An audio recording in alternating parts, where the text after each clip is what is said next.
So much. Paul, do you want to kind of kick us off and then I'll take over? Sure. I'm not going to take any time because this is such an interesting topic, given the meteoric rise of AI in our lives in ways that we do know and sometimes don't know. So I'm sure this is going to lead to many other discussions over the next while. I just wanted to welcome everybody. Thank you all for taking time out of your busy days to take part in this conversation. And also to say, we do this at the university to bring the community together to talk about topics that impact us all. And what we really hope will come out of these is we'll have some actionable insights, that there will be things that will come out of these discussions that we can actually bring back to the university and we can do something about, and that we can move this topic forward. So with that, I'm not going to say any more. I'm going to hand it over to Greg to have this very interesting discussion. And thank you, Greg. Thank you, Paul. And for those of you who have not yet met Paul Robin is our Associate Vice Chancellor for Innovation and Commercialization at UCSD. And our offices... myself, wouldn't it? Yep. Well, we kind of did. But as Paul said, we are using these times both at home and disconnected to have these conversations to explore areas of interest that either we've had people come to us and ask about, or things that we think are important that we want to kind of lean into. And what is different about these conversations is we bring a cross-section of the academic and industry and community and people from outside the region into these conversations. One, as a learning tool, so we can become a lot smarter on these topics, but also for us to explore how we take what we're doing and do it even better. And examine things that we may be doing that we should stop doing, things that we're not doing that we should think about doing, and things that we're doing relatively well and could be doing even better.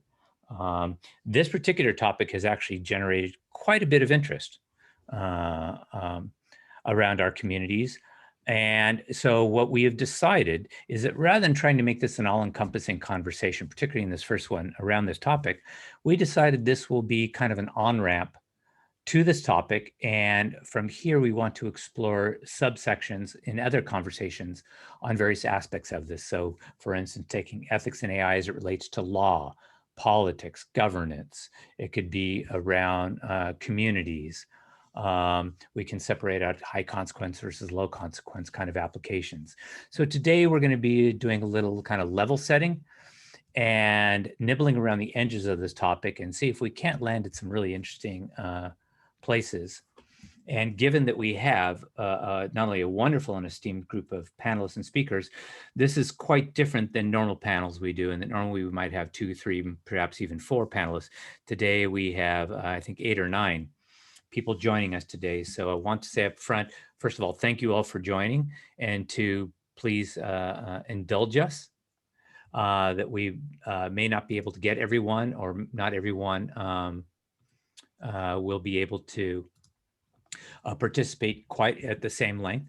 So we also would like you to be bold, and if you have a comment, kind of step in. For those people in the audience who have questions, you can certainly put them in the Q&A section of what we're doing, but also feel free to raise your hand. I think there's like a virtual hand raise kind of aspect to this. And we're going to do our best to kind of keep the conversation moving forward. So I thought one of the best ways for us to do this is to really kind of, first of all, introduce you very briefly to the panelists, since we will not each be making introductions because we felt that that would take up too long. So please look at this slide. You will see people, and then you'll hear us referring to them at different points in the conversation. But each of them represents a different perspective that we want to explore on this topic.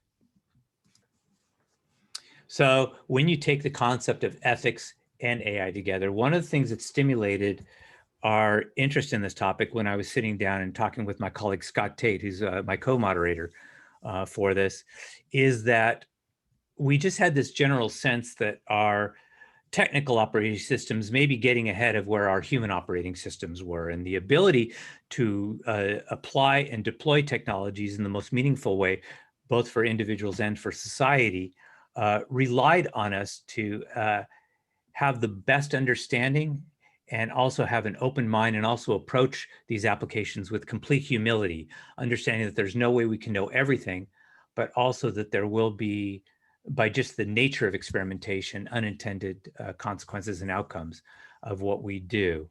And this concept of good or bad, when we say things are ethical or moral or amoral, those are quite human judgments. And they come through ourselves into the technologies and applications we do through our intentions and then through our manifestation of those. And so it's kind of this Aristotelian, approach to ethics, and then our use and development of technology that we want to explore, kind of this combination between where our human operating systems and technical operating systems come together, and how do we do a better job of not only understanding that, but then leaning in and optimizing what we do with that. Now, this next slide is not meant to be comprehensive or even a topic of debate. This just happens to be one slide that Oracle had developed, that they just wanted us to know that this concept of artificial intelligence, or what we now call it, is not new. There are several subsets of it.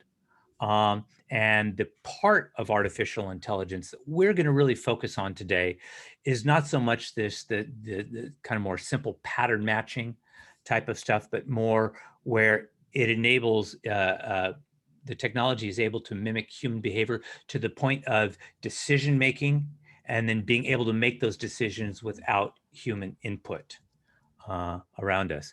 And I'm going to ask our other panelists to take that and further it.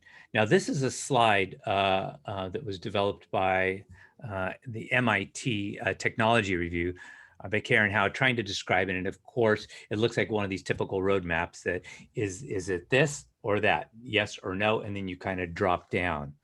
What she had written is that in the broadest sense, AI just refers to machines that can learn, reason, and act for themselves. They can make their own decisions when faced with new situations in the same way that human and animals can. But the vast majority of AI advancements and applications refer to a category of algorithms known as machine learning, which is what I showed you before.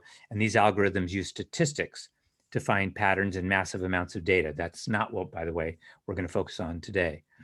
They then show the patterns that make predictions. So that's like your Amazon Alexa or your Netflix recommendations or your shopping carts on Amazon. But then we're looking at some of the deeper sets and the deeper learning things, which can be very, very powerful. And that's everything from the facial recognition and hyper realistic photo and voice synthesis. So things like what we now know as deep fakes, and of course AlphaGo, these systems that can play against each other and become smarter and do things that humans actually can't do because they learn just so much faster than what we're doing. And we're very much just at the toddler stage of really understanding this. As we kind of dig deeper into these topics, we realize we don't know more. So that comment I made at the beginning, that we have to approach any of this with a sense of humility and kind of wonder, is really key to us being able to look at these applications. And so two areas in particular that we're interested in is how do we be more mindful as we approach the design, research, and development of these new technologies and machines, but also on the back end when we go to deploy and apply these solutions. How do we be more mindful when we get unintended consequences? And then how do we respond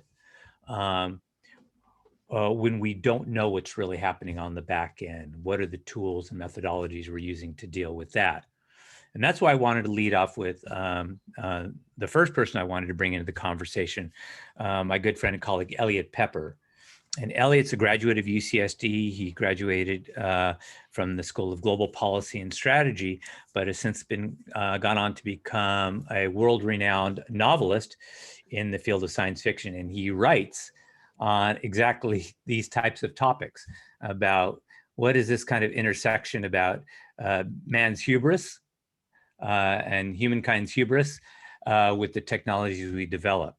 And so, Elliot, I'd love for you to kind of give us a bit of insight into when you get to write a novel, or you decide you're going to write a novel, what are some of the things that go through your head, and how does that relate to kind of the topic we're trying to explore here today? Sure.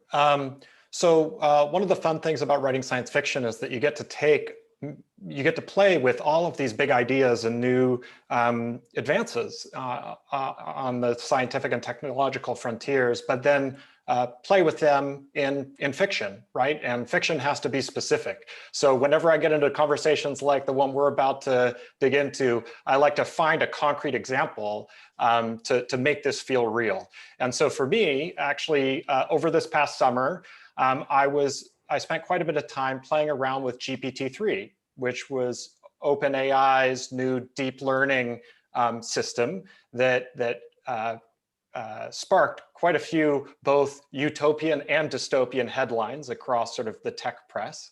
And it's a really fascinating tool because it does essentially text completion.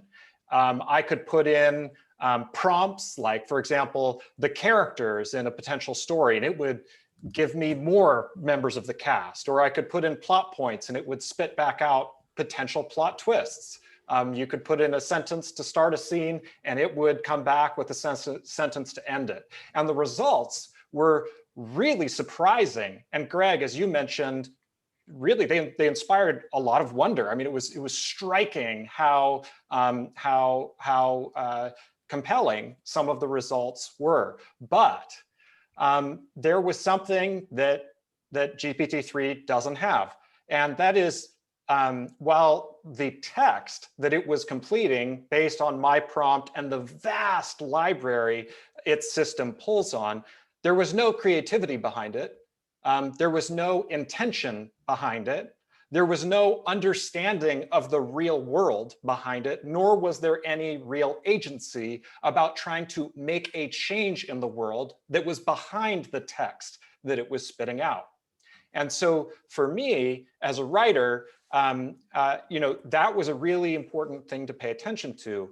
And as a science fiction writer, when I look at how AI is portrayed in popular culture, in the movies we watch, the Netflix series we watch, the books we read, it's sort of become a trope that the big ethical question presented to us in stories about AI is basically AI just like magically coming up with a sense of agency, that the killer robots actually want to take over the world, right? That is sort of the, if you watch Westworld, if you watch Ex Machina, if you watch Terminator, that is the underlying theme that goes along with in so much of the popular culture around AI. But when I think about ethics, and per the sort of slide that you showed at the beginning with Aristotle's quote, to me, ethics is about how do we make good choices in our lives, right? How do we make good choices? And the most interesting ethical questions about AI are not how are robots going to take over the world, or what do we do if they decide to? The most interesting ethical questions about AI are how do we live in a world where the decisions we make have increasingly complex consequences? As software eats the world, it doesn't replace human agency, it actually leverages it, meaning that the magnitude and the complexity of the consequences of what we choose to do are dramatically expanded and exaggerated. So when I think about the ethics of AI, that's what I think about, how it means that we need to pay a lot of attention to the human choices at the frontier of designing technological systems and using technological systems, that facing that vast new kind of uncertainty is actually the most interesting part. That's fantastic. We've got Dr. Eric Very with us, who's the director of the Arthur C. Clarke Center for Human Imagination at UCSD, and he, of course, gives a lot of mind to these conversations. Eric, how does what we've said so far kind of fit into the work you're doing at the Clarke Center, and how might you add on that? Well, thanks very much for including me. I guess being the director of the Arthur C. Clarke Center, I have to be the apologist for Hal. Although in Hal's defense, you got to watch 2010. You can't watch 2001 because, spoiler alert, wasn't Hal's fault, right? I mean, it was the humans, those darn humans. And, brings to mind a quote from Eli Wiesel where he was asked, how can you believe in God? And he says, how can you believe in people? And that's this balance. So what I've been doing at the Clark Center, actually relevant to AI, is actually trying to replace myself as a physician. So I'm a clinician and I deal in symptom-based disorders, so neurology. So neurology is about pain, it's about seeing, it's about moving, it's about hearing. And so the best descriptor for those things is what a person tells you. And so for an AI diagnostician, it has to be able to have a conversation with a person to draw out their symptoms. And of course, that's a non-trivial problem. I've been doing it for 25 years with patients, and so have a facility in my very, very narrow realm of inner ear disorders. And so now how to ask good questions to draw out the symptom descriptions that I need to make the differential diagnosis, to make the help figure out what is happening to the person. So this conversational agent is something that that I'm very interested in creating, and spent some time with the generous funding from the Taubman Foundation at our center with a postdoc, really trying to build these conversational elements. So the interaction between people is I think the hardest thing to do. And I loved Eliot, I appreciate your comments about intentionality and understanding. And so again, that's from a medical point of view, understanding a comment. I fell when I got out of bed. What does that mean? Is something that an AI agent can probably be programmed to ask questions, but it's not going to really understand. But it hopefully can check the box. So we'll see. The fun thing that I like to do with my patients right now is ask them what they found on Google in my consultations. And of course, the most fun response is, how did you know? How did you know I looked up Google? It's like, okay, I've done this before. I know you looked up Google. I know you looked me up on Google. What did you find?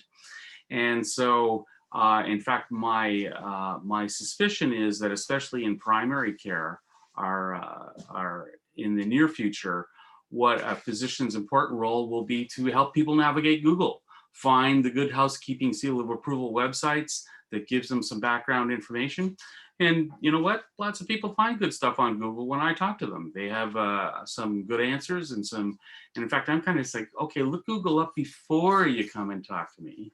And then we'll have a conversation about what you found. And that's not an unproductive way to have people engaged. Now, a lot of people, they want to put it in my hands, figure it out. I don't need this Google stuff. Just fix me. And so we're perfectly happy to do that. So it's a funny thing. As I say, I'm not an apologist for Hal. It was those darn humans who did the thing. So it was all their fault. Watch 2010, where there's a cameo of Arthur C. Clarke. But an application area of ethics and AI is clearly medical practice. So I'll be keen to be involved in the conversation as we go on. And we'll be keen to kind of bring you back in and say, what might the center do? And we even invite the audience to participate in terms of, are there interesting experiments or things we could be mindful of?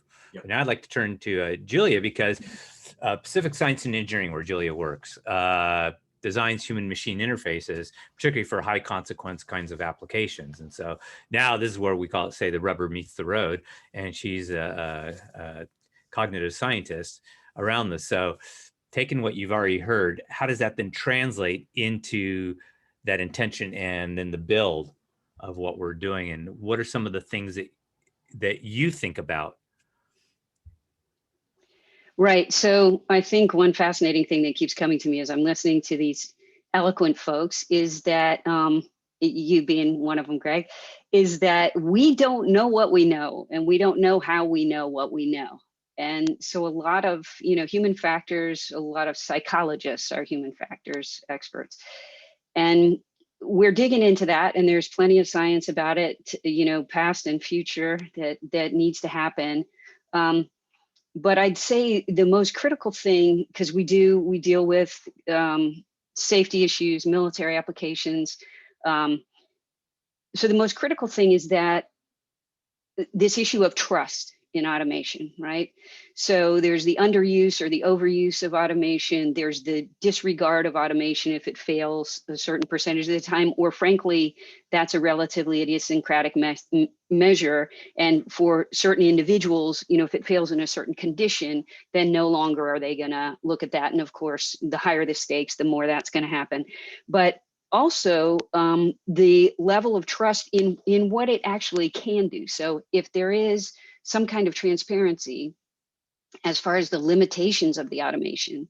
So typically what we do, because we are real world oriented, is we design decision aids, basically, where there's the integration of vast quantities of information that the user would have a difficult time wading through themselves. And there's some kind of integration in a way that is depicted in a meaningful way for that human. But that also what seeps through is not just, oh, red stop, green go, but red stop because there's a hella storm coming up that you're going to have to deal, some kind of indication of what they have to expect. And then for them to be able to dig down into those data in some way. So all of our interfaces involve this, next layer kind of exposure. So whatever expertise you carry into it, you may want more detailed information. But you can see how with any one of those situations, there are pitfalls. So the stoplight metaphor, for instance, I'm an ex-commercial pilot, and the red, green, yellow thing is very specific to how you're going to respond to whatever alert that is. And if you use those for pilots, you're not getting anywhere. If you use red just for bad and not for, throw the brakes on and, abort the whole mission, then you're going to get the wrong kind of response. So for us, the really exciting part is testing our designs and what we come up. We have visual scientists, and I'm a linguist by trade, so we have language experts, we have vision experts, we have all different kinds of folks working on the processes for how we're going to depict and how we're going to integrate the information for folks. But when we get the user in front of it, and the user who's been doing this process, whatever it is, in whatever form they've been doing it, so they already have a mental model. So we're having to kind of shift that around, augment, supplant, and hopefully integrate higher level concepts into what they're used to looking at. And when we get their response to what we've come up with, then we really begin learning, right? When we can get a fat response from the user. But it is surprising, and I'd say, Eliot, I was happy to hear that the integrity of the stories that were come up with. But I have to say, of course, I'm not surprised that the imagination or the creativity was lacking. And it's just the opposite when we actually sit down with human users. The imagination and creativity is incredible, right? And what they come up with and the edge cases and stuff that are just at the forefront of their minds. So this kind of expert knowledge is the stuff, of course, that we try and leverage in all of and I know you've said we're not talking about those kind of rule-based automation or AI. At this point, we're talking about the machine learning, or more them learning for themselves. But I'd say we want to be able to replicate the experts' interaction, with their domain. But human behavior, I think it's still very difficult for us to know how we do things and why. We can talk more about pilot stuff later, but I'd like to hear from some more folks. And I'd say, yeah, we just try and integrate the knowledge in a way that's going to be meaningful to the human. And then we have to check it out with the human to see that it is. And the other thing I want to say about that just really quickly is, of course, in the future, AI and humans, and of course it's happening in defense now, but they are teams, right? It's going to have to be a human machine teams. And in order to be a team, first and foremost, they have to be able to communicate with one another. And that is a real sticking point, right? So we've tried making machines sound and act really human, but if they do that, then the human might treat them like a human, which is a big mistake, so there's a whole lot that needs to happen. And how do humans communicate to the machine so that they know what to anticipate, so that the machine can understand and integrate that into the future vision or the goal. So that's it for now. Wow, good stuff. We already have 2 questions. The first one I'm going to read. I don't understand much of this, so I'm going to let the experts kind of jump in on it. And it says, could a highly layered, multiplexed, and recursive system integrated with an adaptive physics package begin to approximate a level of consciousness to a minimum represent a model of awareness?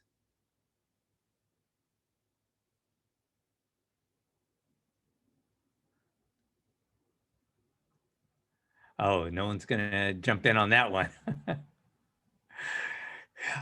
I can honestly say that, unfortunately, I didn't understand that one enough to answer, so I can't jump in. I didn't know if any of our speakers. Right, I'll jump in on that one for a second. Thanks, Scott. Philosophy as an undergrad, and understanding human consciousness. To say we can make a judgment about whether a machine could or couldn't mimic human consciousness implies that we understand it ourselves. And I think we're a long way from that. So I think we're going to see mimicry, very effective mimicry, much sooner than a lot of people expect. But maybe in our interactions with this technology, we'll learn what our consciousness really is all about. Wonderful. Greg, if I could chime in, not Sure. so much on that question, but what Scott said, and to follow up on Julia's comments. So. To take it a step back, let's take it to Elon Musk, that we all know who he is. We all admire him for what he's done. I'm one of those people. However, his being in the news for his reasons, be it he's got a public stock, be it he's a personality, the fear of the robots taking over and the Terminators and the Vickies from iRobot, and science fiction becoming reality. There's something to that, but we're nowhere near those fears, in my opinion. And we're in the first or second inning of what artificial intelligence and machine learning can be, even though the term AI goes back to 1957, and UCSD, as we all know, is one of the epicenters of AI. Now, with that, AI is not good or evil. It's a tool, just like the car is a tool. When the car was invented, they said, what's going to happen to the people that take care of the horseshoes and the horse buggies? They're going to lose their jobs. They did, you're right. But look at all the jobs that were created. Look at all the benefits the automobile brought to us. But yes, it also has killed people, many people, it's maimed people. So the car is a tool, and it has brought good and bad, and it depends on how we use it. AI is the same. It is being used for bad, and it is being used for good. And where we come in with the AI and ethics topic, which I think is so critical, because the law is always going to be playing catch up to technology, is where do we, how do we put the guardrails on the freeway? If we're the good guys, what guardrails do we put in place, and how do we train it? And that's where there's, PhDs in AI ethics now, I think at Carnegie Mellon. I don't know if UCSD is doing that yet, but they should. But that's something where you're going to create those jobs that every factory that creates robots, that creates cars that are automated and driving themselves, is going to need someone with a PhD in AI ethics to train the robots. Because if you're driving the car yourself and you have your daughter or son in it, and you have a car in front, a car in back, pedestrians to the left, and a huge semi truck is coming and it's going to hit you and kill your daughter or son, the human reaction is to turn left into the pedestrians. Now, bad things will happen to them. Insurance will come in, you'll get sued, yes. But if a car is driving itself, what's it going to do? Because if it veers into the pedestrians, then Ford Motor Company is going to get sued, Toyota is going to get sued, Tesla's going to get sued, right? So, and I don't have the answer to how you train it, because how do you train it to, what should it do? Because a human would most likely save their child and drive to the one direction they can, even if others would get hurt, to save their child. And so that's where the ethics comes in, and where I think the guardrails on the freeway, because there are those in other places that will use it for bad. And it does get into national security, right? You got Putin saying the next world war is going to be won by AI. You have the Chinese getting ahead of us on computer vision because there's no privacy laws, right? They have the social credit score where, you know, you drink 3 beers and you try to go walk into a movie, they won't let you in. And so they don't want you to use cash because they want to track you, and they have more data to train the algorithms for detecting things, and be it good or bad. So I just wanted to kind of add those comments because it's not about AI being good or bad. And, you know, it goes to your second slide with Aristotle in that quote. It's, you know, how are we going to use it for good, and how are we going to stop the bad actors from using it for bad? Okay, Benjamin, you jump in there. Thanks, Greg, also for the invitation, and appreciate all the comments so far. I guess my point of participation maybe at this point would be to try to suggest that there's actually something bigger going on here than maybe than we've captured in the conversation so far. My sort of background from this and the direction I come into this from is really more from philosophy of technology rather than the technology itself. But I would underscore the point that as we know, within the history of AI is kind of interesting, unique within technology, and that the history of the philosophy of AI, in particular history of thought experiments about AI, is inextricable from the history of the technology, whether that's Turing's test or Searle's Chinese room. And I want to advocate for the continuance of that back and forth between the philosophical and the technical. But let me to do so sort of particularly sort of with the Turing test. And one of the things that Eliot said earlier, which I very much agree with, is indicating some of the real problems, and Julie as well, with anthropomorphizing AI and thinking about, and both from a HCI standpoint, but also from a philosophical standpoint as well. That, you know, I think Turing is one of the great philosophers of the 20th century, but the idea that we should decide whether something is intelligence based on whether it can perform thinking the way that we think isn't as viable of a standard for understanding what AI even is than we need. I think the other point I sort of make is that one of the reasons why I think this is a bigger issue than just a tool, though Navid is right, it is a tool.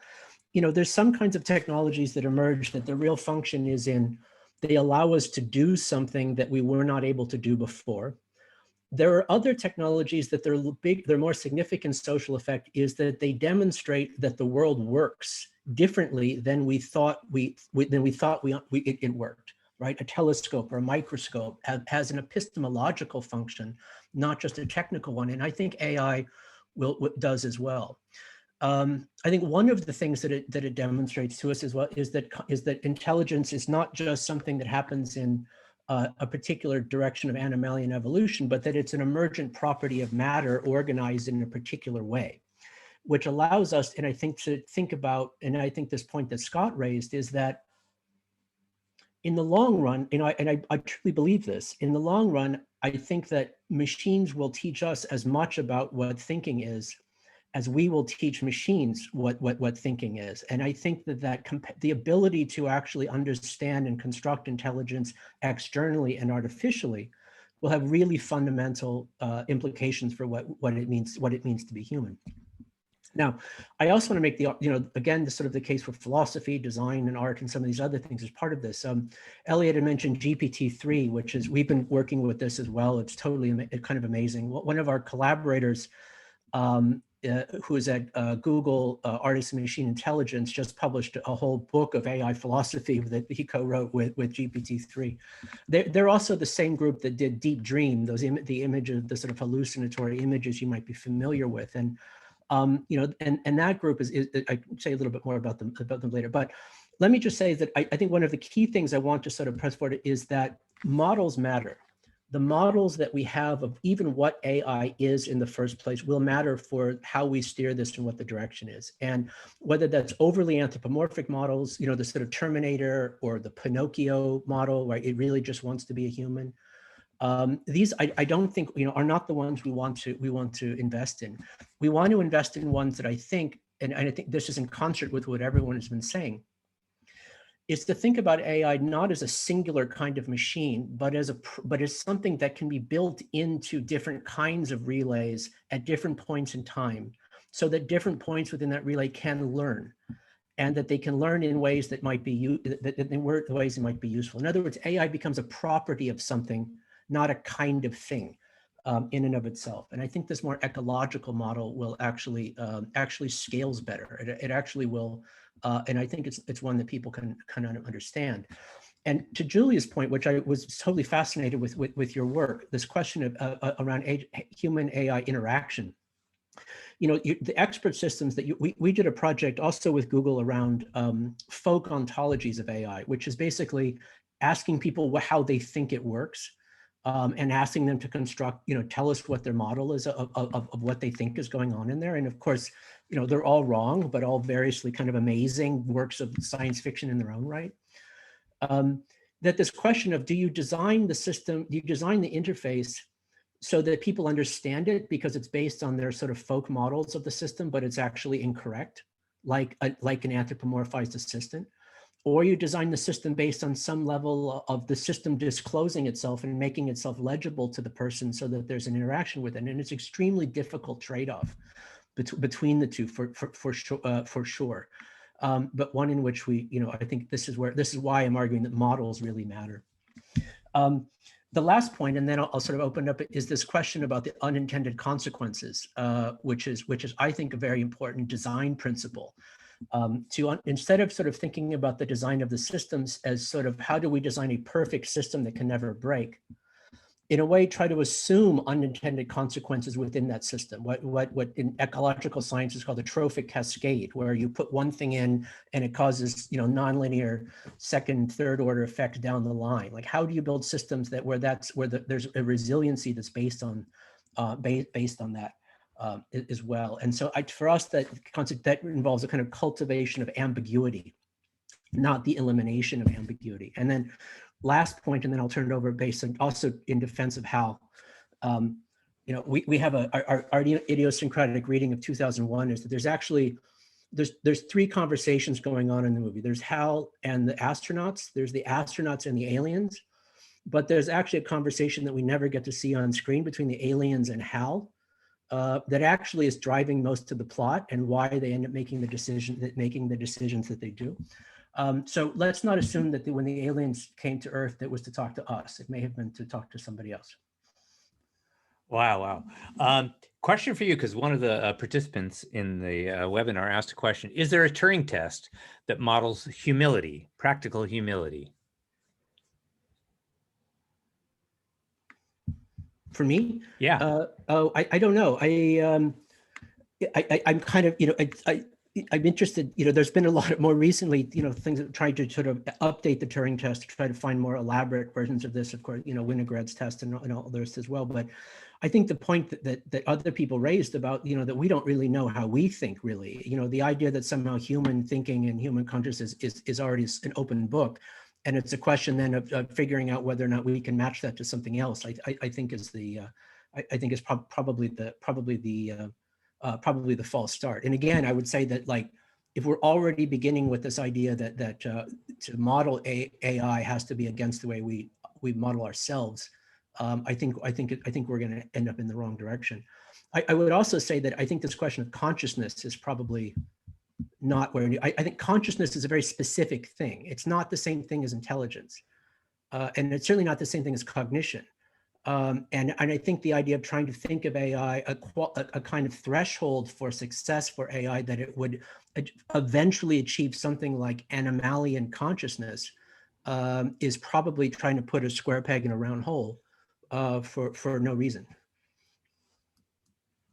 Wonderful. I'm going to call on Arun right now, because Arun's one of our associate professors in computer science and engineering, but also is with the Halıcıoğlu Data Science Institute. So, and he wrote a wonderful paper that caused me to reach out to him on ethics and technology. So love for you to respond just to kind of what you've heard up till now. but also talk about what we had talked about in our conversation, Arun, about this. Perhaps we need to treat the scientists and the people doing this, the software people, as almost a professional society, or something where this can be embedded in the work they're doing. Right. Thank you for having me, Greg. I was listening into very fascinating conversations from all the panelists so far, and very spot on in terms of like some of the things that I think about too. First clarification, was not a paper, it was just an article, an interview about my opinion on the ethics of AI technology. And one of the things that I worry about in this space of AI plus ethics is the knowledge gap that exists between the scientists and the technologists and the ruling class. Especially now in this country, right? We saw the debacle in Congress when the heads of the tech companies went to testify, and people were asking questions like, how does Facebook make money when it doesn't even sell anything or something like that? And I was rolling my eyes. I was like, facepalm, what is going on? And it's sad because ultimately a lot of these ethical questions will come down to democratic will, right? Whether the trolley goes this way or that way is not going to be decided necessarily by software companies or by ethicists or by computer scientists. It might come to policy questions, and you will have 2 or more options, and people might end up doing referenda on these. And then you might have politicians taking this up and espousing different alternatives. There will be lobbies. This country has lobbies, so obviously both sides will lobby, right? So that means we want the ruling class to be really informed about this and not be ignorant about this. So there's a huge knowledge gap I think academia needs to bridge. And people who are working in ML and AI tend to be hyper technical and focused on algorithmic accuracy and chasing benchmarks. We need more bridges to be built between that group and people who are making policy decisions. And outreach and science outreach and communications, all of that matters. And it is in that spirit that I sort of did that interview, joining this discussion and so on.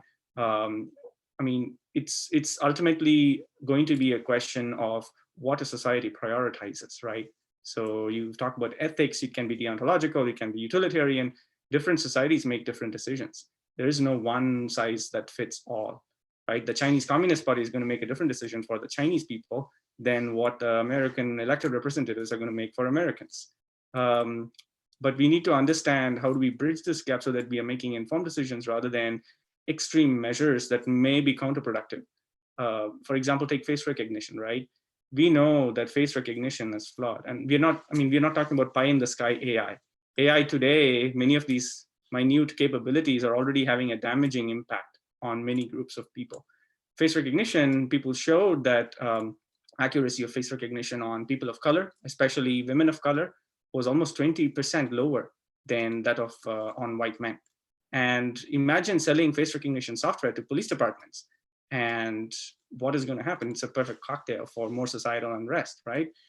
What ended up happening was cities like San Francisco and many other jurisdictions, they just ended up banning face recognition altogether. Right now, that's an extreme that you probably don't want to go, because there could be applications of face recognition that could be potentially beneficial for society. Now, that's where this question of where is the nuance? What is the trade-off? Where is there oversight? Is there regulation for how different groups of people use these technologies? Are there metrics?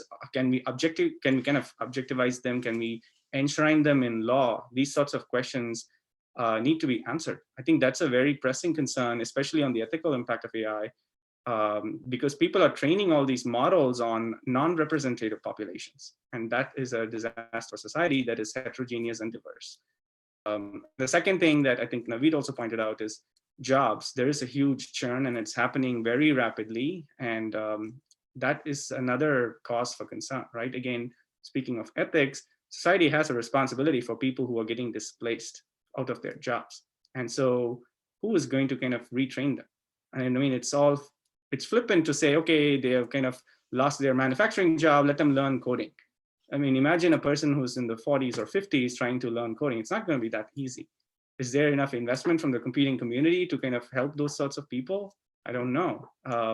These are sort of questions that we should talk about the impact of machine learning and AI technology. I think we need more conversations around, and I think schools like UCST can take a lead in this sort of space, both on the societal impact, preventing disparate impact among the marginalized, historically marginalized groups, bridging the gap with legal scholars and elected representatives so that we can put in these guardrails that these others have been talking about.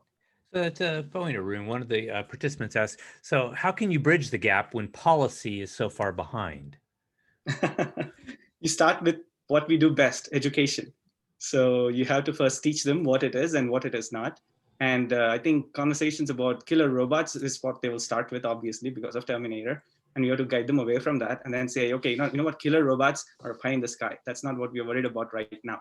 Maybe the military is worried about it. They want autonomous weapons and stuff.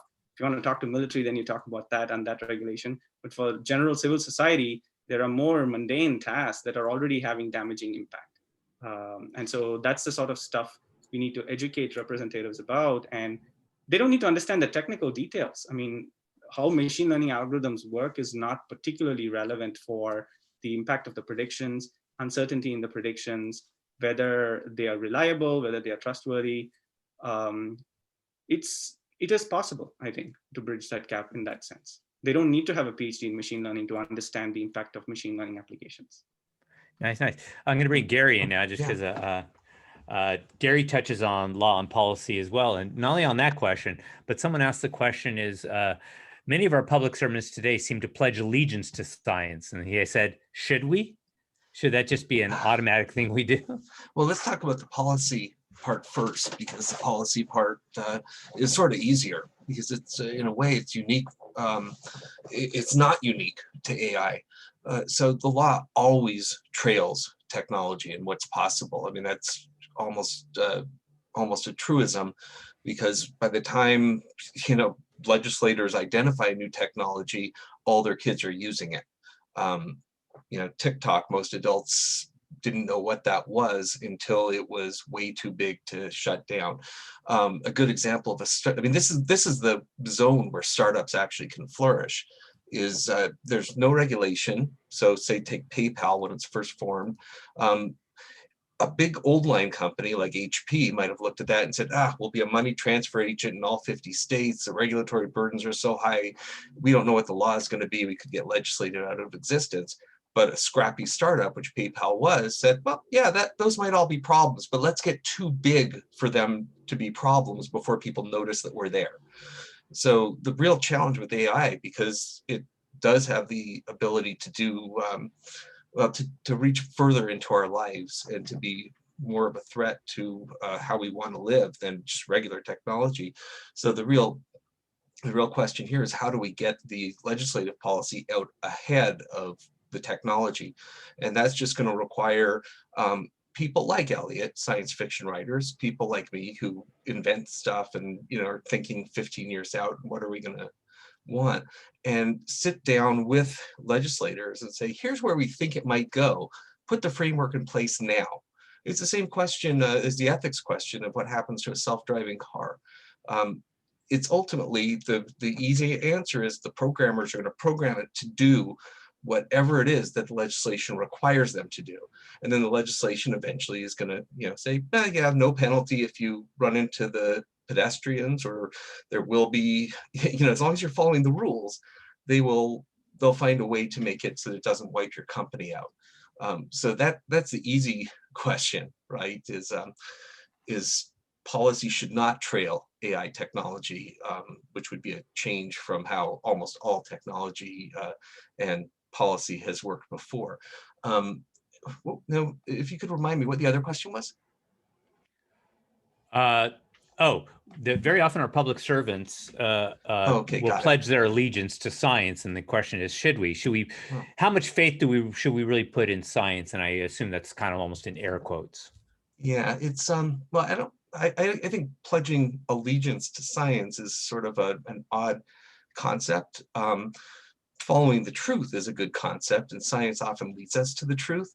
The public servants should be following the truth, but more than that, they should be looking at what comes next and anticipating it. For example, just looking at patent policy, they really didn't modify patent law when software came around. So the Supreme Court had to figure out, well, should software be patentable in what way? And they're still struggling with it. So it's important to have the policymakers respect the process that science represents. But of course, any scientist will tell you, yeah, we think we know how this works. We think we know why it functions this way. No one ever knows 100% for sure about most things. So policymakers should take the best advice that they can, but pledging allegiance to presumably the outcome of some science experiment or the opinion of a scientist, that misunderstands science, because the opinion could change tomorrow if new facts come in, and that's how science is done. Now, one thing I will point out is that at UCSD, one of the experiments we did with the Office of Innovation is to create a culture and policy incubator. We asked the question, why is it that we just incubate technologies and companies? Why can't we incubate the culture and policy to understand the social and societal implications of this stuff at the same time? And we also realized that very often part of the reason that the Silicon Valley was able to flourish is because it was far enough away from DC and the people who would kind of come in and kind of tell them how to do things. And they kind of liked them funding the early research, but they also liked the idea that they stepped back away when they were tinkering and playing with it and iterating it and optimizing it. And that served everyone really well. But we also realized that as we put this stuff out into society, it has implications and cascades far beyond the relationship that technology has merely with the user. It had very often these things have far strong societal implications. You know, what Benjamin was talking about, these trophic cascades. And so we've been doing this culture and policy incubator. We've run through one cohort, but that may be a way of us addressing some of the things. And we work with our partners at the Arthur C. Clarke Center, with the School of Global Policy and Strategy on these. So just wanted to kind of get that out. Arlene asked a question. There seems to be a collision in time with unintended consequences of the web and the processing speeds in development that enable AI. Shouldn't the raising of ethics in AI also apply to all training, engineering, design, computer science that leads to some transfer of various responsibilities to machines? That's a very good question. Eric, do you want to jump into, you spend a lot of time kind of designing some of these programs.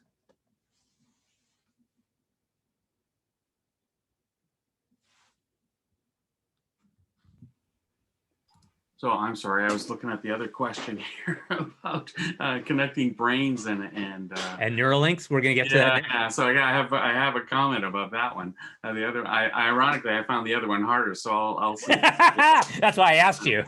I see. Well, because this one's an easier question to me. Well, let's try. Let me look at it again here. You can look, if you push over to answered, you can see it. You look at the Q&A. Yes. I'm trying to. Are you making it harder? The unintended consequences.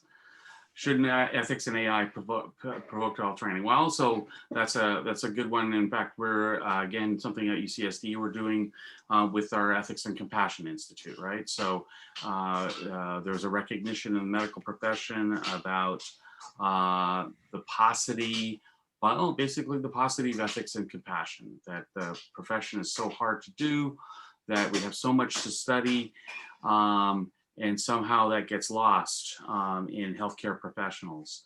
So we're trying to actually bring this back. And I think, and perhaps a way for us to think about ethics is the fundamental of ethics and compassion. And it seems a bit ironic in some way that for healthcare professionals, we'd actually have to inculcate that in our people that we're training to be people that care for other people. So it's a funny thing that would be the case that we would need in this training.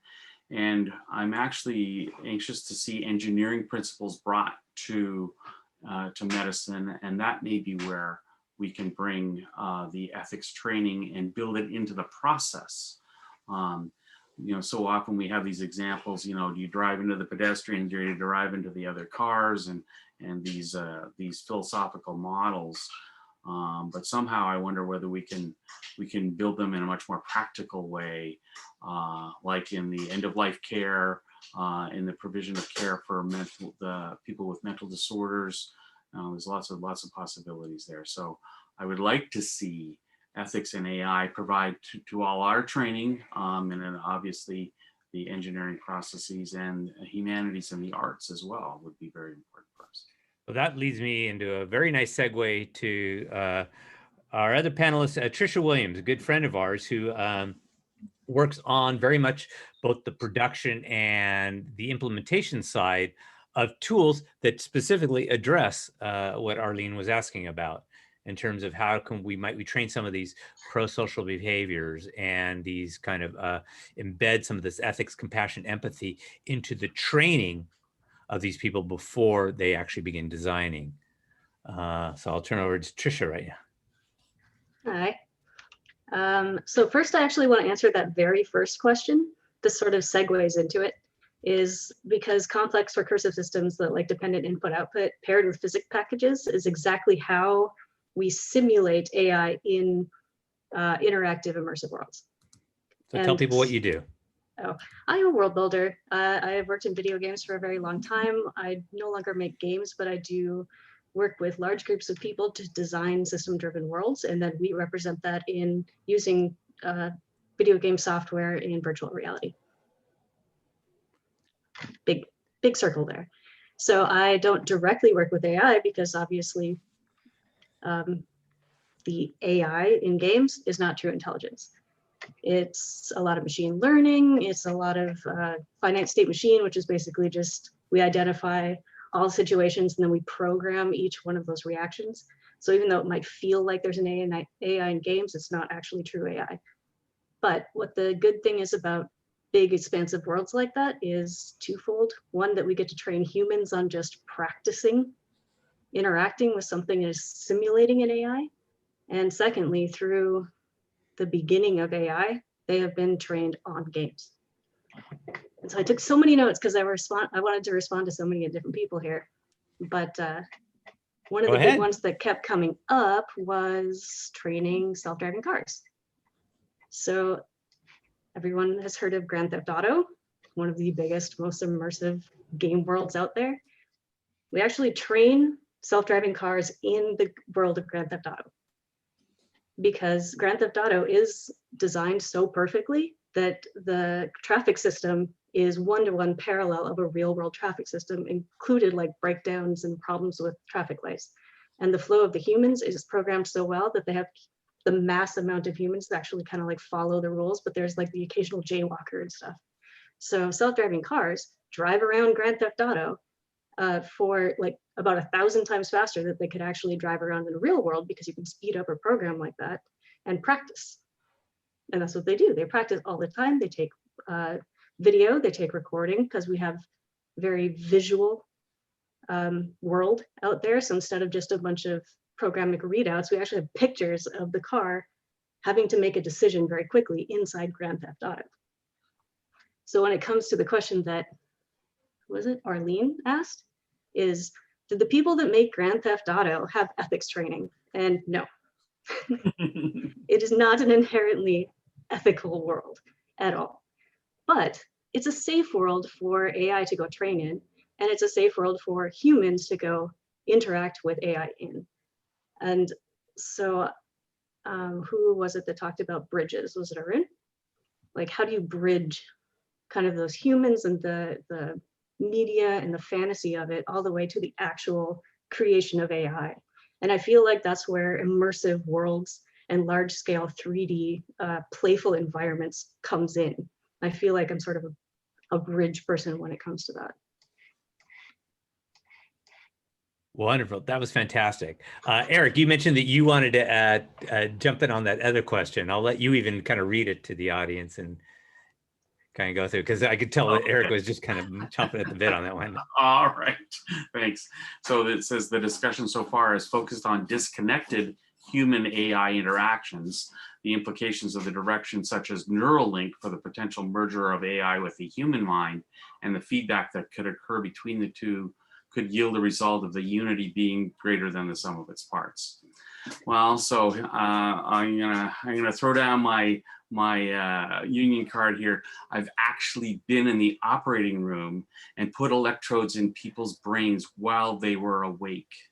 All right, it's a friggin' hard problem, and so Neuralink has a long, long way to go yet. And the irony is that the other day I went and experienced the world that Trish built. And it was just super fun and awesome. So, and I totally commend you to reach out and see our world afterville that Trish built on the advice of people. So, where I'm going with this is that we already have huge close feedback loops that are coming from our technologies, and we don't have to get the Black & Decker out and drill holes in people's skulls to make that that technological feedback loop. The feedback is happening already, and it's actually happening far faster. Where Neuralink will actually be important is for people who have neurological disabilities. You know, when we can't reach their nerves, when they can't move, when they can't see, and that'll be a huge advance for many people with neurological disorders. And we do this at UCSD already, you know, with deep probes for controlling people with Parkinson's disease and recording epilepsy from the surface of the brain. So it's super fun, and I'm like literally through my adult career, I've been working on brain-computer interfaces, but here we are, we have one, and we're living it right now. So, these questions are upon us. What the feedback is like. It's not the future of Neuralink. So, not to pee all over Elon. I guess Elon's getting all kinds of press here. We're talking about PayPal, and now we're talking Neuralink. I guess we could talk about SpaceX as well, and self-driving cars, Tesla. I mean, gee, he's all over us here. So, and he's very worried about the future of AI himself, which is an interesting stance from. So there was a follow-up comment that said synthetic biology will allow us to grow brain connections and throw away the wires. Well, okay, sure. And again, ironically, I'm working with our colleague over at the Stem Cell Institute on that. I'm not volunteering for any of those experiments anytime soon. The human experiments that I'm volunteering for are the vaccine for COVID. I need that one. So the biological connections may come faster than I think, but these other things are happening right now. Go ahead, Greg. Oh, no, keep. I was just putting the slide up more as a point of conversation. Scott was kind enough to send me this quote today, and it was so nice because it kind of summed up a lot of the conversation we were having. So I'll give everyone kind of a moment to kind of look at this, but it says the human race might easily permit itself to drift into a position of such dependence on the machines that it would have no practical choice but to accept all of the machine's decisions. And as society and the problems that face it become more and more complex and machines become more and more intelligent, people will let machines make more of their decisions for them simply because machine-made decisions will bring better results than man-made ones. Eventually, a stage may be reached at which the decisions necessary to keep the systems running will be so complex that human beings will be incapable of making them intelligent. At that stage, the machines will be in effective control. Now, that's what we were saying is not necessarily going to happen. But of course, I should also let you know who wrote this and when, but of course, this was written by the Unabomber in 1995. But so much, again, of what people were fearing about this anthropomorphization of technology, and that machines would begin making decisions so quickly that we as human beings just will struggle to catch up on how to do sense making of those decisions. And so, Scott, what really happens when that distance, and I'll talk to Julia too, when that distance becomes, this chasm to where you do get an effective result decision that could be, whether it's right or wrong, that will have to be judged. But when we as humans struggle to do sense making of those decisions, and then we either refuse to accept that and say, I'm not going to accept that. And it turns out that the machine was right, and then who accepts responsibility? Or the flip comes, where I just tacitly accept all these decisions because I can't make a decision in time, and then it turns out that there is error. How do we kind of balance those? Yeah, I'm glad you brought that up, and I'm really glad you showed the quote at this point, Greg, because as I'm hearing this, I'm hearing two kind of unspoken assumptions that everybody seems to share. The first is that AI is a tool only and will never gain agency on its own, and I would debate that. The second one, though, is that there seems to be this shared assumption that somehow we're going to be able to control both the pace and the scale at which this stuff happens, and that we'll take or leave AI as we see fit in different circumstances. And I don't think that that's true at all. I think there's, if you look at Elon Musk's former partner, Peter Thiel, I love his comment in his book, 0 to 1, where he says, hey, this academic discussion about whether or not AI takes over the world doesn't matter, because if we don't use it now, we can't solve the problems we face, and we'll be extinct before we have AI problems. So I think the scope and complexity of the problems that we face, everything from climate to you name it, are going to require adoption in areas we might not be thinking of and at a scale that we might not be able to control. And I also think that there's going to be a lot of malicious actors with this stuff. Certainly in the defense realm, you're going to see sooner rather than later AI-driven systems, because it's the only thing that can respond fast enough to succeed. And humans will have to default to it if they want to, if they want to compete in that environment. And it will be others that drive that pace more than the Western democracies, places where they don't necessarily worry about things like ethics and law to the degree that we do. But we're going to have no alternative option but to adopt in order to meet. I think there are tremendous parallels with the dawn of the nuclear weapons age, in terms of how this technology will drive us in directions that we didn't anticipate, and where we're going to have not only technological responses, but socio-policy ones in ways we aren't yet thinking of. Back to the earlier comments about professional organizations and kind of doing things along the line that other professions have done, be it medical or law or civil engineering, where we as a society admit that these people do something that's fundamentally different, and it's of great social impact and benefit. However, it requires a set of professional ethics and expertise that isn't resident in the general population. I don't know if I answered your question, but I would tee up a couple of those things for the rest of the talk. Great. I think Gary wants to kind of jump in as well. Yeah, well, I'd like to sort of frame this a little bit. When I do a lot of work and research into how invention works, I'm really interested in that. And in doing it, I've recognized there are very different roles for the conscious mind and subconscious. Subconscious is, you're driving a car. Most of the driving decisions are subconscious. The light turns yellow, you stop. When you see a visual field, your subconscious processes it, because your conscious mind can't look at every single portion of it. The conscious mind is where you make the decisions that really matter, like where am I going to drive to, or am I going to drive into the children or put my child at risk? And the AI for taking over subconscious work is terrific. There's not really an ethical issue, because it's not making any decisions that matter.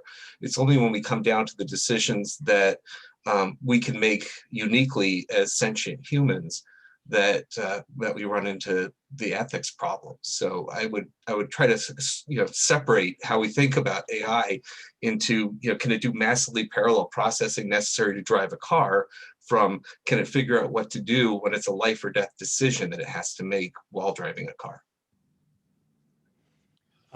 Camille asked a question. Camille is one of our colleagues at UCSD in research and ethics. She asks, engineers have told me that building ethics into the design of products is not rewarded. How do we shift that mindset and incentivize ethical AI? Who might want to jump in on that? Eric or Arun, do you guys have any ideas on that? I can comment about it. So thank you. One thing about ethics in science and technology is HTSI has been taking a really good leadership role in this space. We have ethics courses that are mandatory for all our data science students. We have invested in faculty slots. We have a spectacular group of faculty who joined us this year, both in data science core itself, but also bridges with philosophy, with the Institute for Practical Ethics, and also with the School of Global Policy and Strategy, right, GPS. And I think we will see UCSD continue its leadership on this front, right? Embedding ethics in the science and technology itself, and vice versa, informing that from the history of work that people have done in the ethics and philosophy space. Now, coming to this question about incentives, I think that goes back to company culture and law, right? Legal regulations. If the law says you cannot do something, then companies have to conform to it, right? Like we've had precedents about ethics technology ethics is not new. There are aspects of this that have been there since digital systems took over, right? Like data has been regulated for a long time, right? We have FERPA, we have HIPAA, we have GDPR now and CCPA, and a lot of artificial intelligence technology basically revolves around data, right? How do you learn from data? How do you manage and integrate and make predictions with data? So that part, I think we already understand a little bit. Now the part with the algorithms and making predictions and then trade-offs within those algorithms and predictions, a lot of, I think, technologists lack guidelines on prioritization, which thing to do when, and that's why it kind of boils down to company culture. That's why you see issues like Amazon shutting down their resume filtering portal, right? Where, I don't know if you remember, in the news, it was all over the news that said Amazon's resume filtering system, which was ML based, penalized resumes that had the word women's in it, right? You know, like if you had done some women's math club or something like that, you will be downrated. And then they scrapped their entire resume filtering system. And then they say, okay, we're not going to use this. Why did these Amazon ML engineers not think about this, right? Because they didn't have this sort of example or guideline for figuring this out. And so I think only now people are starting to put in systematic mechanisms so that you don't rely entirely only on the engineer that is building the product, but rather the company's kind of policies and infrastructure. Things like there are these things called data cards and model cards and data sheets that allow you to automatically audit and kind of inspect the model's predictions in different ways, including catching disparate impact and all these other things. And I think computer science and the ethicists and philosophers are beginning to understand this and starting to create mechanisms that make it easier to infuse that into the products. Like I don't think we will have like a separate division of ethics in every company that's going to sit and do everything. It has to be diffused into the products. It has to be diffused into the technology that people are building in. And that requires a deeper partnership. I love these questions, and I like the idea that everyone's asking these. The next two questions actually have to do with law and policies. So I'm going to kind of jump back to whoever wants to answer these. The first one is from George, and he asks, antitrust law intends to artificially maintain competition between companies. Could law also maintain competition between natural and artificial intelligence? Well, the problem is that technology does not respect borders very well. So when you're looking at antitrust law, that's highly specific to the country that you're in. Antitrust law, of course, is designed to fix a broken feature of free market capitalism, which is monopolies happen and then you're no longer really pricing things freely. Can we fix the balance between artificial intelligence work and human work by requiring a certain amount to be done by humans? Maybe. It would be complicated. We'd have to do things like identify the countries where big corporations are headquartered, and in those countries give tax breaks, for example, for hiring humans to do tasks that AI may be better suited to. It doesn't mean, though, that someone's not going to locate a bunch of servers in Cyprus and, without regard to tax breaks, go ahead and just delegate the work to these servers. So it's a great question, because it would be perfect on a law school final exam. There is no real answer, but there are a lot of theories that we could start down the road on. So, and then Carmen asked the question. She says, we've certainly seen lately how policymakers work. policy is moved by lobbying and lobbyists. She says, I find it hard to hope that policy will follow ethical behavior. So when we have these conversations, that we can truly kind of turn it into policy. The fascinating piece here is we're all assuming that we can teach an AI to behave ethically. And this question correctly assumes that we cannot teach human politicians to behave ethically. So, I mean, part of the problem here is the assumption of the question is probably right. By the time you've risen through the ranks to where you're a top level policymaker, you have a lot of self-interest and not a whole lot of desire to just do things even if they hurt you, but they're the right thing to do. So I don't have a good answer to that. I just recognize it's a great question. So as we said at the beginning of this conversation, oh, does anyone else want to jump in? I just want to say real quickly, if I could, very quickly on this as well. I think what we bump up again here is a sort of limitation on the idea of ethics as a model for what it is that we want to do here, that there's a way in which ethics personalizes these questions, as though if we can somehow train an internal moral state in that initial pusher of the dominoes, that all of the ultimate effects of this system will line up correctly. And I don't think that the history of technology or society would provide a lot of supporting data to that thesis. And I just want to suggest that maybe part of what we're going to figure out over the next few years is a better word and better framework than ethics in order to arrive at where we want to be.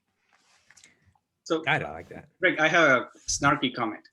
The cynicism inherent in that question is a reflection of a broken political system, not a technological question. And so then maybe we should revisit the political system and the economic incentives surrounding the political system in this country. The second thing I would say is it's I mean, I don't know. I mean, in the recent past, right, if you see the Pentagon tried to partner with cloud vendors to refurbish all their digital infrastructure. Google, Amazon, Microsoft, Oracle, everybody wanted to compete for it.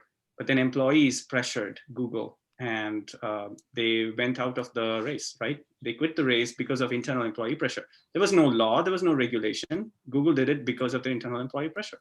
So there are other mechanisms to pressure companies to make certain decisions beyond just law, right? But law is the one that gives you final guarantee. There are other mechanisms. The market, the free market can decide things for you. People can boycott products, right? So if they don't agree with the company's policies, there are other mechanisms.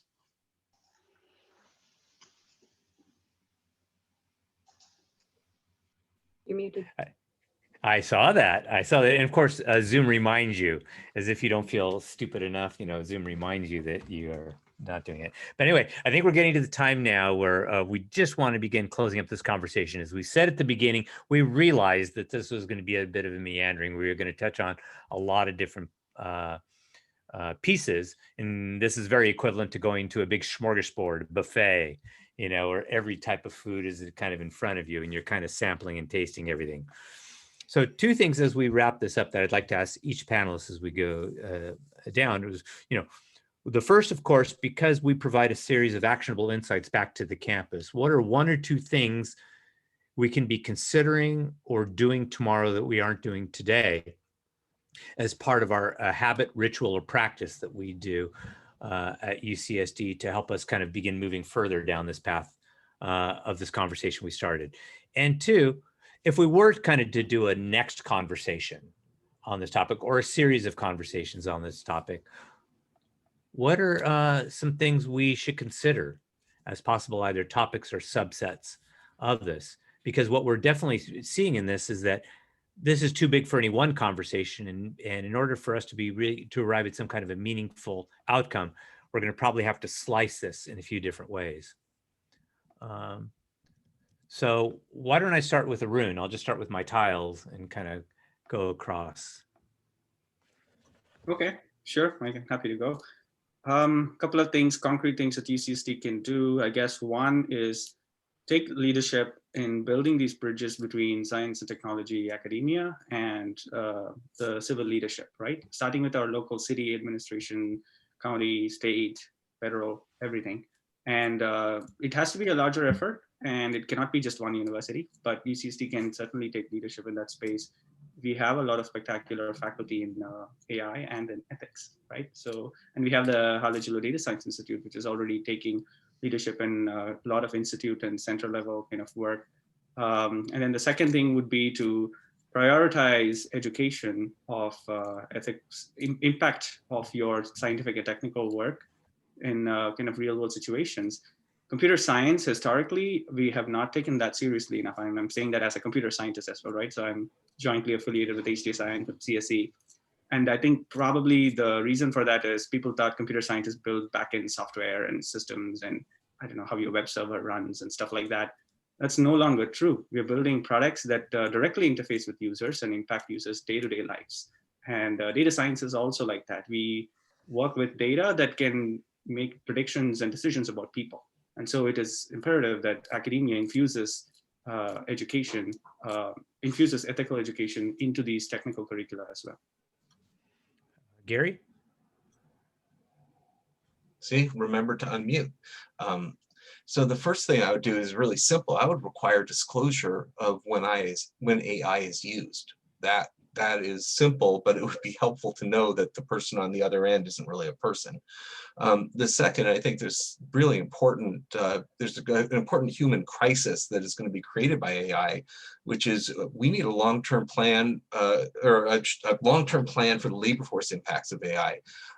We saw what happened with technology displacing there are people who worked at McDonald's that are been replaced by a kiosk, same with people checking in for airplane flights. Well, if you're a radiologist, it turns out that for the most part, an AI can do a better job at reading an X-ray than a human radiologist could do, like simple X-ray.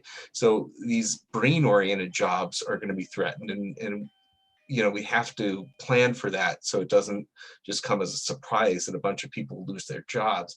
And lastly, I don't know if you remember the coverage about the monkey photograph and the copyright. There was a macaque monkey or ape that took over a camera that had been left to capture things walking by on the trail, took a few selfies, and then the question was, who owned the copyright in the selfies? And the ultimate answer is, well, no human made them, so nobody owns the copyright. But we have to come up with an answer for what happens when AI creates intellectual property. I mean, if I just ask an AI, can you write me a book about X, Y, and Z? Who owns the copyright in that book? Does anyone? Right now, the law, at least on patents, is that patentability shall not be negated by the manner in which the invention was made. So in theory, that should mean is if I have an AI working in my house, the AI comes up with something patentable, because I turned the machine on and did nothing more, would own the patent. That almost can't be right. We're going to end up locking up a lot of really important building blocks for human ingenuity if we allow computers to create intellectual property that is then locked in and property of some human just because they had to be lucky enough to own the machine. And I think that Navid, why don't I call on you next, since you may have a comment to something you talked about algorithms making decisions on yeah, I know a couple of things. So I saw you. As Gary was talking there, I couldn't help but think of a movie from, I think, the 90s called Bicentennial Man with Robin Williams, right? And he, goes and lives 200 years and gets his own rights as a citizen. And I mean, it's science fiction becomes reality. I mean, it really is crazy and scary in some ways. But and then on Gary's point about radiology, one thing we say at Curemetrics, where we have the first of its kind FDA cleared product where it's literally the best technology in the world in the AI medical imaging space in detecting breast cancer. That's not me saying it because I'm biased. That's the FDA. That's everyone else from MD Anderson on to others that have tested it against Hologic, GE, Siemens, other computer-assisted detection software. But we don't say AI is going to replace the radiologist. We do say the radiologist using AI will replace a radiologist that is not. So that's just something that I did want to comment on. On that token, in regards to future panels, I think an AI and healthcare panel would, we could have 10 of those. Healthcare is 20% of the U.S. economy, and AI national security, I think Scott would definitely be all over that. And I think there's a lot to be discussed there. AI and infrastructure, AI and education. There are so many different facets. AI in agriculture, right? As the human population is increasing and less arable land, we need to be more efficient in growing food to feed the world's population. So all these things I think are great topics for panels. In regards to what UCSD could do now that's actionable, I actually go back to what Arun said in that we need education, and not just at the college level and the PhD level, but AI 101 at high schools. I had to take woodshop in high school. I can tell you I'm not a carpenter. And but I think that having AI 101 for high school students should be mandatory. Because it's not, if someone's going to be an AI expert, they don't have to be a data scientist. They don't even have to be the software developer engineer that takes those algorithms and builds products. There's going to be even more people that at the strategic level, the consultants, the attorneys, the real estate agent, you name it, the CPA, everyone should know how to use AI in their respective field, or they will go the way of the dinosaur. So I think we need to educate people on a strategic level, not just coding and data science and PhDs in physics and math. So I think what UCSD can do as being UCSD is to not just promote at a college level, and sure, we should have a PhD in ethics if we already don't, I don't know, but to push for high school level. And also something that Gary would probably like is, I think UCSD should have a law school, and they should have AI and the law be a core focus of that. That would really chime well with the Halıcıoğlu data center as well. Wonderful. So Wonderful. If you want actionable, that's what I think UCSD should do. Wonderful. We're going to go a little quicker through these next ones just because we want to respect people's times and try to get them out of here somewhat near time. Trisha, our world builder and one of the most action-oriented people I know. Trisha, what would you recommend? Well, it's probably not very surprising, but I'm actually encouraging people to go play. Like, I love the idea of an AI 101 class, but up until we have those, people are going to have to find their own way to educate and to experiment and play with how they feel about the idea of AI. And we want to make sure that when this does start integrating much more into humanity, the way that everyone on this call knows it's going to in the near to midterm future, we don't want a lot of the more dystopian fictions coming true. And one of the best ways that we can do that is get people used to the idea, get used to people understanding that a healthcare robot can be a good thing, and it's not necessarily going to, kill you in the night like a lot of the books will say. Is that find a way to assist yourself by both educating, learning the actual science and facts behind it, and then just go play. Find immersive worlds, talk to a Alexa or a Google or something like that if you feel that you can trust it. Learn about it and don't end up being fearful. I really like that. You and I vibe quite well on that. Benjamin. Unmute myself. Yeah, thank you. I'll just sort of echo what a lot of other people said and then maybe add to it a little bit. I think the issue in terms of UCSD, there's probably both a vertical and a horizontal aspect of this as well. Again, the vertical, I think it's pretty obvious that we should have something like an ORU in future of AI that is cross-disciplinary, that can actually sort of convene this as a basic kind of area of research. Because from neuroscience to health to algorithmic governance, we've got all of those ticked. My suggestion may be a little bit different than the AI and ethics as a model on this as well. Someone mentioned Carnegie Mellon's AI and ethics program. The director of that is a good friend of mine, and there's been a lot of issues around this, and part of it again has to do with the kind of this issue of ethics as the focus, rather the idea of a kind of bad programmer, bad outcome, good programmer, good outcome, and we can do better. The other side with the horizontal, I'm very much in agreement with what's been said about a kind of AI 101 course, and I think making it something that every student who goes through UCSD as an undergraduate goes through, not just as a technical training, but a kind of a technical training that is in fact a form of general education, and is in fact a kind of general education. to be perfectly frank, one of the problems that I see coming from the arts and humanities and social science side is that there's a lot of misapprehension, even at the faculty level, as to what AI even is. And there's a real danger of people making policy or suggesting policy that is based on those misapprehensions, well-meaning or not. I can't tell you how many times someone said, like, I don't really know what machine learning is or deep learning is, but I'm pretty sure it's bad. And there's, we've all sort of run into this, and I think one way or another. In other words, I think that we need to educate both sides on this side, not just educating the engineers in order to teach them what they should know. On the next one around this as well, I think the healthcare makes a lot of sense. My suggestion would actually be something like AI and geopolitics. And part of the reason for this is some people have mentioned this, Scott's talking as well, is the dynamic of there's the governance of AI, which we've talked about, and there's also algorithmic governance, which is the role of AI in the mechanisms of governance itself. And as Arun mentioned, the cultural differences between the way in which the US understands that as a problem, and particularly the way China understands that as a problem, are quite different. And having done a lot of work myself on AI in China, in Shanghai, based in Shanghai, there's a lot that we can learn from both sides. It's not just a matter of sort of, fighting the evil empire or anything like that. And the reason I suggest this is I think that, to Scott's point about how we actually use these tools to solve planetary scale problems. Climate change is a planetary scale problem. How we feed ourselves is a planetary scale problem. All of these things are planetary scale problems. They can't be solved one, 18th century jurisdiction at a time.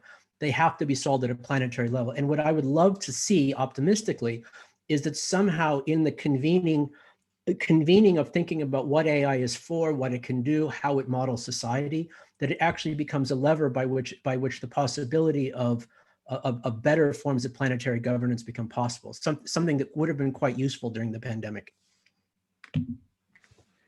Wonderful.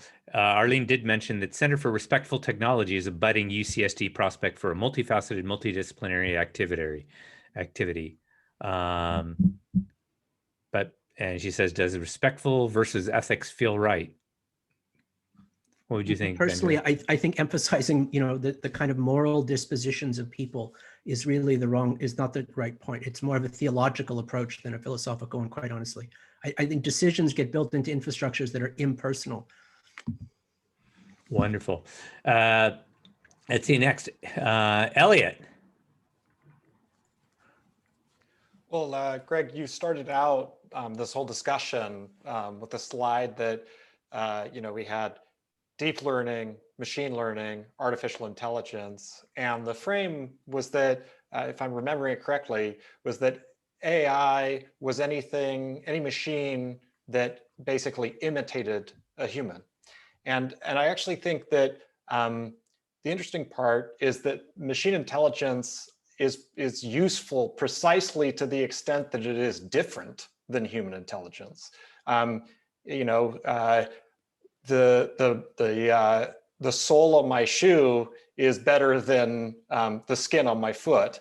And just so, when Benjamin mentioned a microscope being able to reveal new truths about how the world works because it can see in a different way than my eye can, right? So I think that, when we're talking about Arun's suggestion of building bridges, the part of, we've done so much work to make reality and humans more machine readable within the AI community, right? Like we're trying to track the world to make it legible to computers. And we need to do a better job of making computers human readable, right? So I think that that's certainly something, Greg, if you're looking for next steps for this conversation, I would suggest two. I mean, one would be exactly that. How can we broaden the cultural understanding of how these systems work? Because they are becoming ever more crucial to every part of the infrastructure that supports the worlds we live in. And then on the flip side, if that covers the AI plus ethics, if that covers the AI part, on the ethics part, I think that this touches on, what Scott mentioned with professional training and all of that kind of stuff. When it comes to human decisions and actually making good choices in our lives, I think that what AI presents is software and artificial intelligence give us tremendous leverage. It gives every choice we make tremendous leverage. That's why Benjamin just explained that it's useful for tackling global problems like climate change, right? But just as it gives our decisions tremendous leverage, that opens up a wide swath of unintended consequences. So helping to develop a human understanding of trophic cascades, of how complexity plays out, is crucial. So if I were to have two more panels after this, I would want one on making machines human readable and one on the ethics of complexity, right? How do we deal with that leverage? How do we deal with that scale? I love that. I see Julia raising her head up and down, so I'm going to have Julia kind of go next.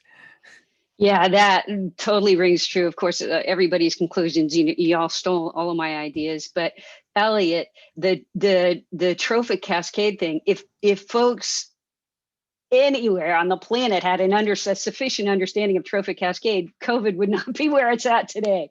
So I'm just saying, but I totally agree too in this kind of, I'm super practical. And so for me, it's like, let's make this real and understood on the level of a fourth grader knows that AI is making their toast in the morning. That we have this recognition of the inclusion of this intelligence that's supporting us, that's building, understandings of the world around us so that we can go further than that. But that it's because the minute it works, it's invisible, right? The minute it works, this is just something that happens in the background and it always happens and that's just how it is. And if it hears me speaking and does something that I want it to do, then it's human-like. And we really have to be careful of that. And I completely agree about the concept of ethics shouldn't even enter into the conversation. As a matter of fact, that should be fundamental in our understanding of AI it is devoid of ethics. So that's it. We've all said enough about the other stuff. I'd love to go talk all those talks. I'd listen to them. So thank you. Excellent. So we're going to pull you back in. Eric, I'm going to go to you next. Okay, so I don't know if you've noticed, but I've been back and forth. I've had kind of a crazy day today. I was in the Arthur C. Clarke Awards in a virtual lunch with Ted Chiang this morning. And simultaneously with our panel, the Bulletin of Atomic Scientists is having their annual dinner. So I'm seeing things like nuclear weapons control and science fiction. So it's just been all these kind of big things that sort of been boiling around. But I wanted to make a medium point and then the small point. So the medium point, what we can do at UCSD, I'd like to hone in, and what I would like to advocate for is what Al Paisano is doing in engineering, which is AI tools for engineers. I'd like us to have an AI tools for physicians in the medical school. I think it would be a great place to operationalize this understanding of AI, what it's good, what it's not, what it's doing, what's the implication for your practice as you start your medical career, and what these new physicians are going to see over the next few years. But let me finish with the small. And the small, you said, what can we do in our daily practice? And I don't know everybody else on faculty, we have to do annual ethics training, all right? So we have our annual ethics training, which is you sit through and you click through the PowerPoint for an hour. And then the university says, yeah, everybody did their annual ethics training because they clicked the button on the PowerPoint, right? And the irony is that Julie was making the point about fourth graders. Fourth graders know what ethics are. Our staff know what ethics are. Our people know we do this every day when you open the door for somebody, or, return something that's lost. I mean, we understand what ethics is, and it's sort of a practical, innate kind of human thing, which ironically is incredibly hard to put into. So for our UCSD daily practice, I think the thing should be, we should recognize that in general, people know what's ethical. They also know when they're doing something that's not ethical, and a PowerPoint isn't the way to enforce or recognize that. So somehow, just the daily thing of being a human being on our campus is part of ethical human life. Amazing. And of course, it wouldn't be complete if I didn't, my partner in crime on this, who helped me put this whole thing together. And I want to thank Scott on this. And Scott, why don't you kind of come up and tie this all up in a bow for us? Well, I don't know if I can rise to that occasion, but thank you, Greg, for allowing me to participate. It's really an honor to be associated with and discussing with a panel of people that are this talented. As I'm sitting here looking at it, as we go forward, I would really like to, in each of these areas we've discussed, see if we can't tease out high impact versus low impact applications of AI, and then see if there isn't some way where we can propose some kind of a framework, a regulatory or a professional organization or a set of standards or anything where anyone who's developing the high impact AI systems has a shared set of kind of professional, something akin to the other professions that deal with high impact, high consequence activity, especially in areas of high uncertainty. We've gotten pretty good at understanding aviation. But a lot of people died for us to gain that. So how do we do it with AI without the same cost of learning, right? And maybe we leverage some of Trisha's things. Maybe we can leverage some of these tools that are already out there. But first, figure out what is it that we want to get after? What is high impact? How do we do, for lack of a better term, synthetic data so that we can find the unintended bad consequences before they manifest in the real world? Wonderful. And we couldn't do these conversations without everyone kind of listening and participating and asking questions. So we asked two things of the listeners, the people who have come in. One is we're going to be sending out a survey to everyone. If you take the time, just tell us what's work, what doesn't work. But also, if you have ideas on things we should be exploring, if you have questions that went unanswered or things that would be helpful to us, if you have some insights on things we could be doing, we certainly want to hear from you on that as well. And I want to just close this up by thanking all the panelists that, they say you can't bake a cake without great ingredients. So the success of any conversation just relates to the people themselves. So thank you for making the time. Thank you for coming here committed and willing to share.